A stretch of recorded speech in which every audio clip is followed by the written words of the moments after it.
Mr. Attorney General, in your testimony, you said violent crime has declined since 2016. But as we learned from the FBI, homegrown violent extremism has grown over the same time. What priority and resources have you included in the 2020 budget to counter such violent extremism? I don't think we break out. Maybe you can help me, Lee. I don't think we break out the budget targeting that particular category of offense. We do not have a separate category for violent extremism, but we do pursue all matters of violent crime together. And we have the $138 million and 135 new positions for our violent crime efforts. In the FBI, we're adding 47 new FBI agents to the FBI for a variety of new initiatives. And among them is the FBI's work on violent extremism. Okay, it's important for this committee to know at a certain point how many folks will be assigned to this or how many dollars will be assigned to it, because it is an issue that concerns all Americans, I believe, and we need to deal with it in a proper way.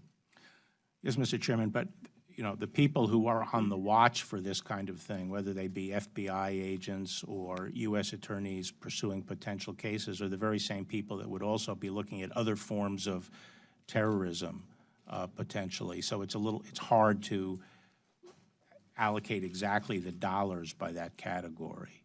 But you know, obviously it is a serious issue, and it's one that the FBI devotes a lot of effort to. Well, as long as we know that the department, the agency is looking at it, is dealing with it, is taking it seriously, we can then work together on it. That's the easier part. Mr. Chairman, if I can add a bit more.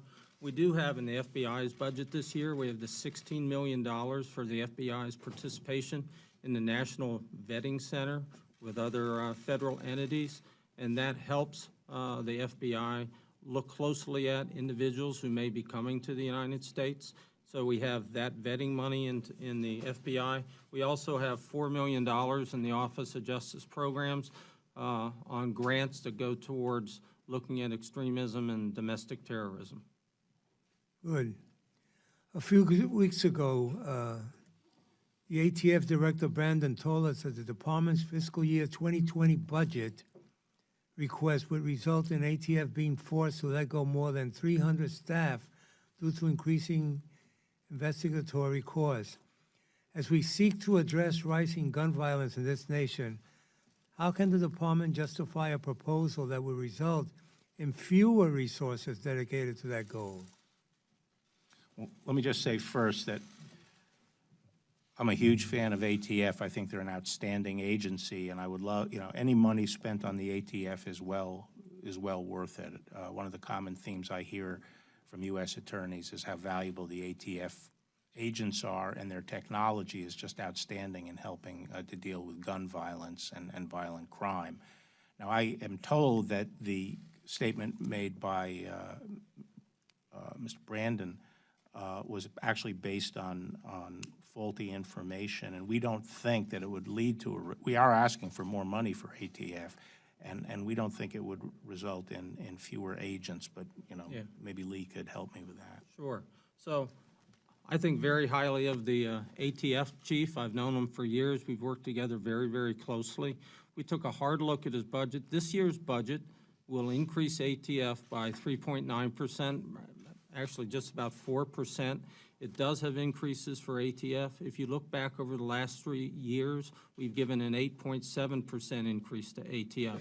So we do think ATF is important. We are trying to support ATF.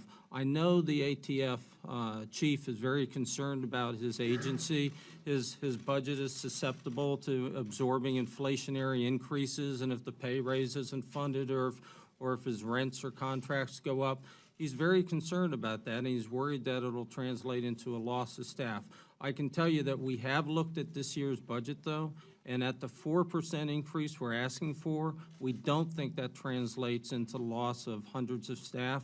And our commitment is that we want to work closely with ATF, make sure they have what they need. As the Attorney General says, any resources ATF receives, I think, will be put to very good use.